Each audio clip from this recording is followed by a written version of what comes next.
Family Code of the Philippines, Title 4, Property Relations between Husband and Wife. Chapter 1, General Provision, Article 74. The property relations between husband and wife shall be governed in the following order. 1. By marriage settlement executed before the marriage. 2. By the provisions of this code. And 3. By the local customs. Article 75. The future spouses may, in the marriage settlements, agree upon the regime of absolute community, conjugal partnership of gains, complete separation of property, or any other regime. In the absence of a marriage settlement, or when the regime agreed upon is void, the system of absolute community of property is as established in this code shall govern. Article 76. In order that any modification in the marriage settlement may be valid, it must be made before the celebration of the marriage, subject to the provisions of Article 66, 67, 128, 135, and 136.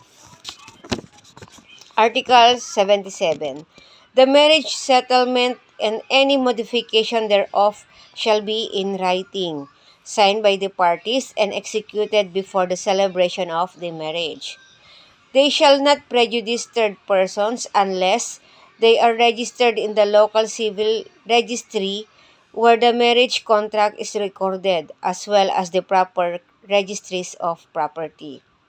Article 78. A minor who according to law may contract marriage may also execute his or her marriage settlement, but they shall be valid only if the persons designated in Article 14 to give consent to the marriage are made parties to the agreement, subject to the provisions of Title 9 of this code. Article 79.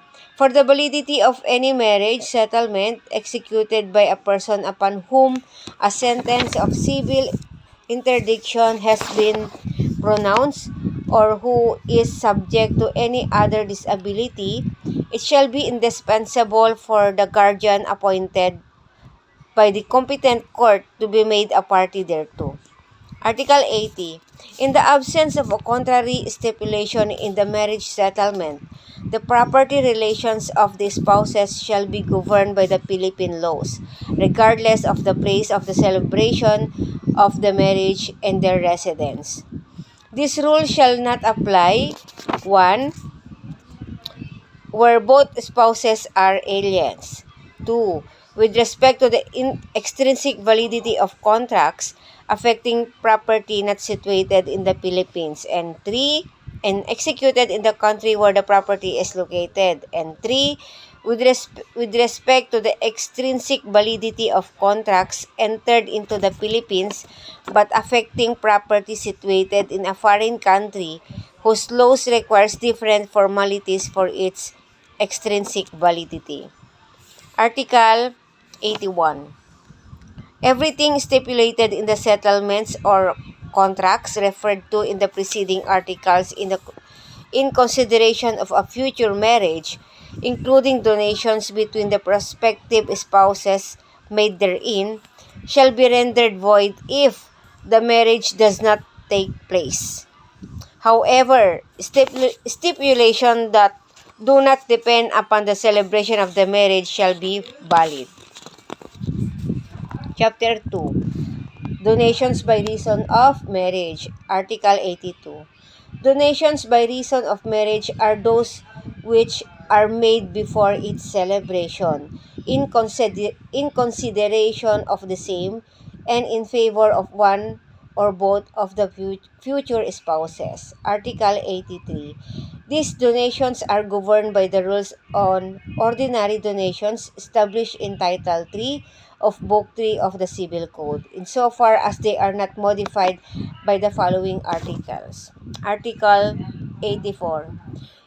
If the future spouses agree upon a regime other than the absolute community of property, they cannot donate to each other in their marriage settlement more than 1/5 of their present property, Any excess shall be considered void.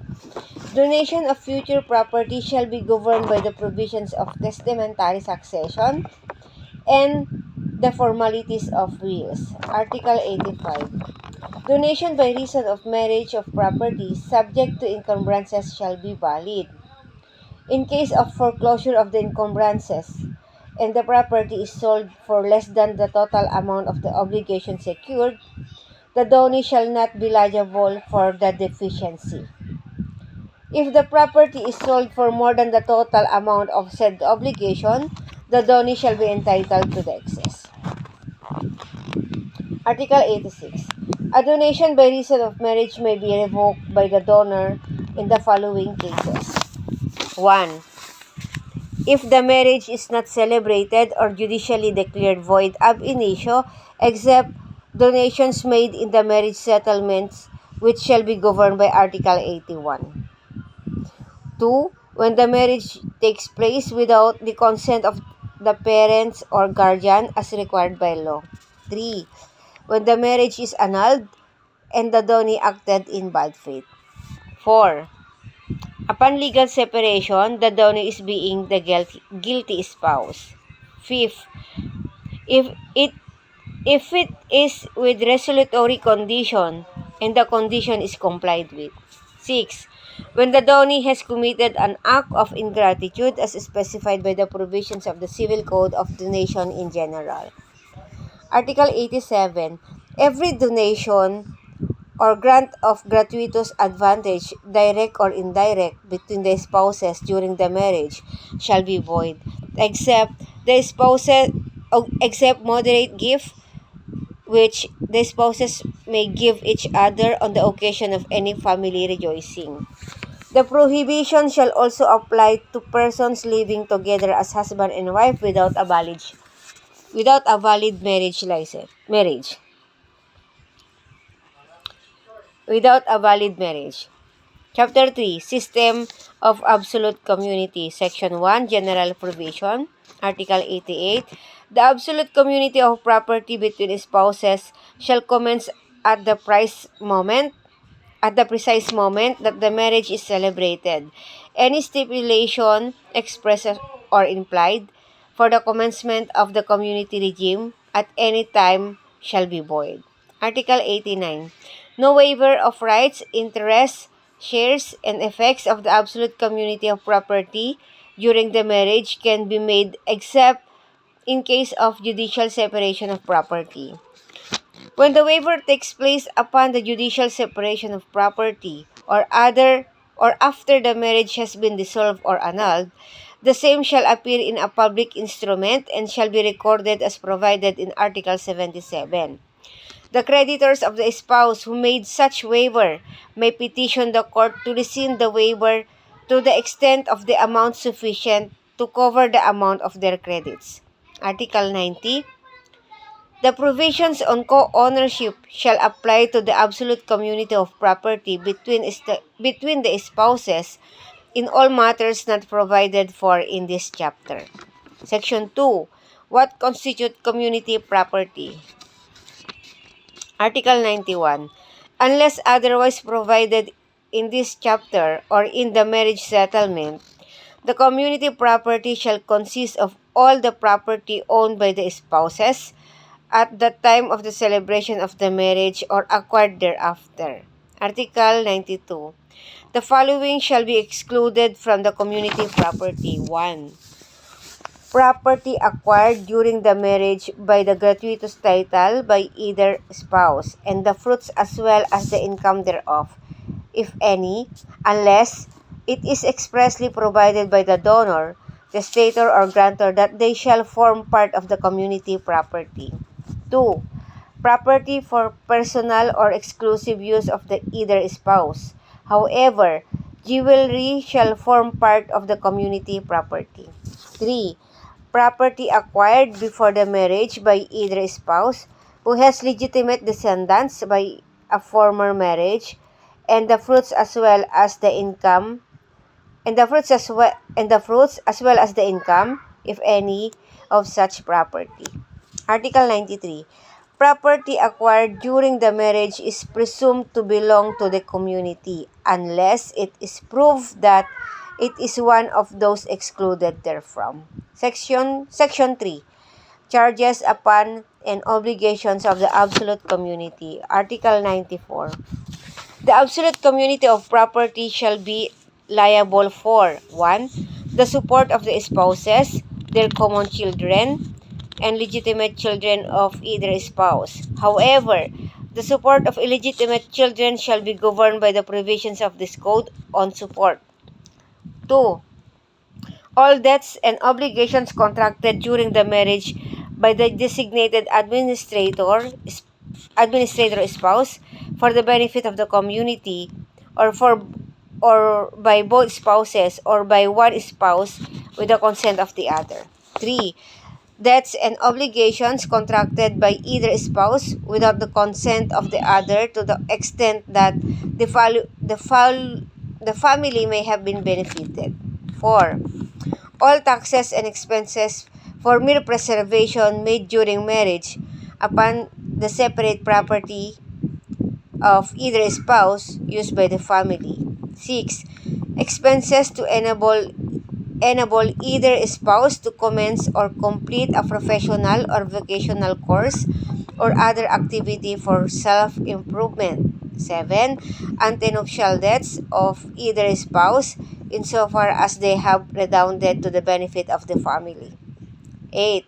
The value of what is donated or promised by both spouses in favor of their common legitimate children for the exclusive purpose of commencing or completing a professional or vocational course or other activity for self-improvement. 9.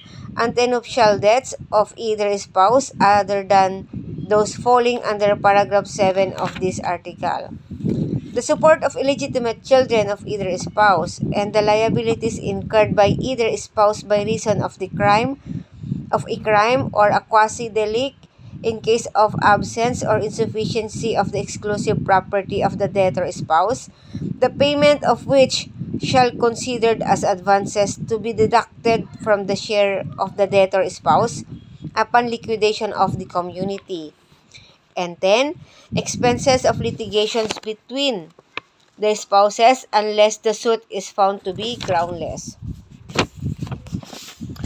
If the community property is insufficient to cover the foregoing liabilities, except those falling under paragraph 9, the spouses shall be solidarily liable for the unpaid balance with their separate properties. Article 95. Whatever may be lost during the marriage in any game of chance, betting, sweepstakes, or any other kind of gambling, whether permitted or prohibited by law, shall be borne by the loser, and shall not be charged to the community, but any winnings therefrom shall form part of the community property. Section 4. Ownership, administration, enjoyment, and disposition of the community property. Article 96. The administration and enjoyment of the community property shall belong to both spouses jointly. In case of disagreement, the husband's decision shall prevail, subject to the recourse to the court by the wife for the proper remedy, which must be availed of within 5 years upon the date of the contract implementing such decision. In the event that one spouse is incapacitated or otherwise unable to participate in the administration of a common properties, the other spouse may assume sole powers of administration. These powers do not include the powers of disposition or encumbrances without authority of the court or the written consent of the other spouse.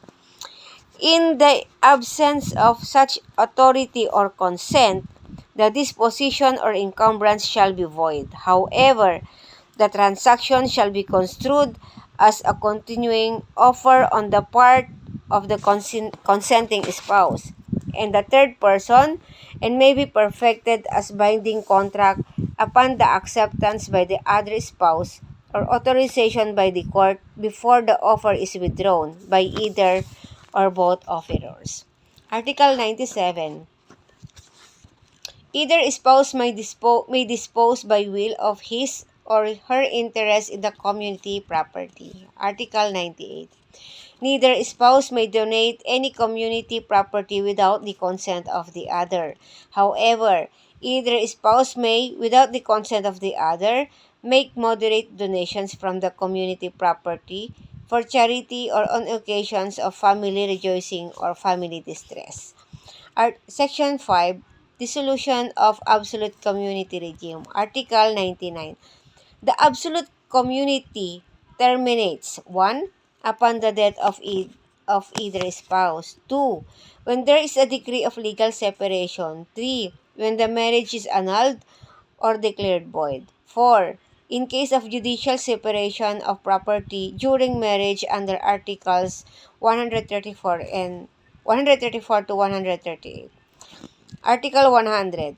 The separation in fact between husband and wife shall not affect the regime of absolute community except that the spouse who leaves the conjugal home or refuses to live therein without just cause shall not have the right to be supported.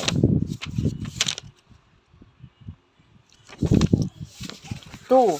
When the consent of one spouse to any transaction of the other is required by law, judicial authorization shall be obtained in a summary proceeding.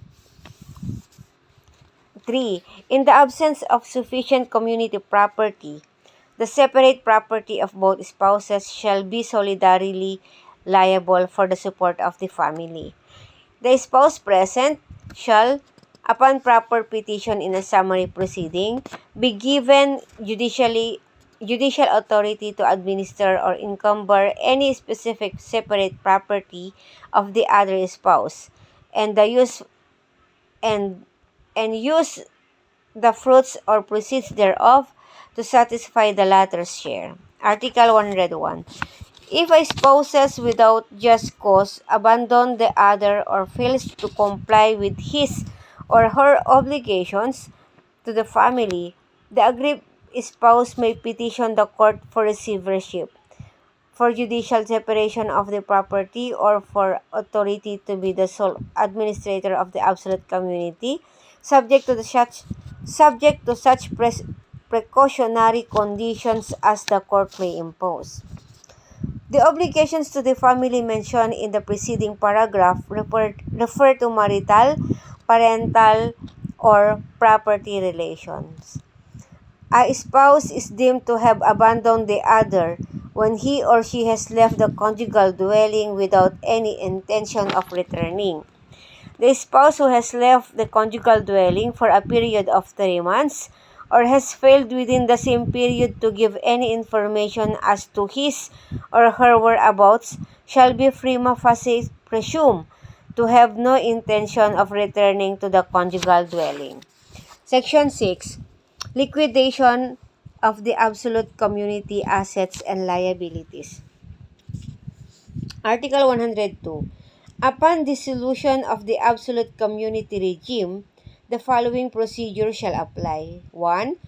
An inventory shall be prepared, listing separately all the properties of the absolute community and the exclusive properties of each spouses. 2. The debt and obligations of the absolute community shall be paid out of its assets.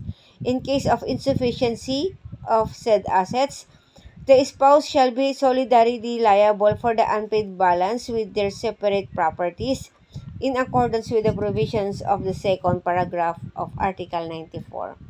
3. Whatever remains of the exclusive properties of the spouses shall thereafter be delivered to each of them.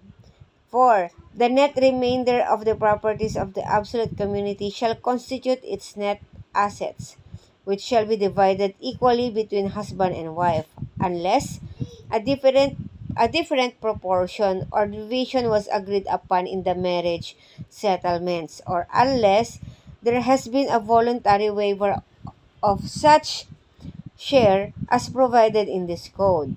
For purposes of computing the net profits, subject to forfeiture in accordance with Article 43, Number 2, and 63, Number 2. The said profit shall be the increase in value between the market value of the community property at the time of the celebration of the marriage and the market value at the time of the dissolution. 5. The presumptive legitimes of the common children shall be delivered upon partition in accordance with Article 51. 6. Unless otherwise agreed upon by the parties, in the partition of the properties, the conjugal dwelling and the lot on which it is situated shall be adjudicated to the spouse with whom the majority of the common children choose to remain. Children below the age of 7 years are deemed to have chosen the mother, unless the court has decided otherwise. In case there is no in case there is no such majority, the court shall decide, taking into consideration the best interest of said children. Article 103. Upon the termination of the marriage by the death, the community property shall be liquidated in the same proceeding for the settlement of the estate of the deceased. If no judicial settlement proceeding is instituted, the surviving spouse shall liquidate the community property either judicially or extrajudicially within 1 year from the death of the deceased spouse. If upon the lapse of the said period no liquidation is made, any disposition or encumbrance involving the community property of the terminated marriage shall be void. Should the surviving spouse contract a subsequent marriage without compliance with the foregoing requirements, a mandatory regime of complete separation of property shall govern the property relations of the subsequent marriage. Article 104. Whenever the liquidation of the community properties of two or more marriages contracted by the same person before the effectivity of this code is carried out simultaneously, the respective capital, fruits, and income of each community shall be determined upon such proof as may be considered according to the rules of evidence. In case of doubt as to which community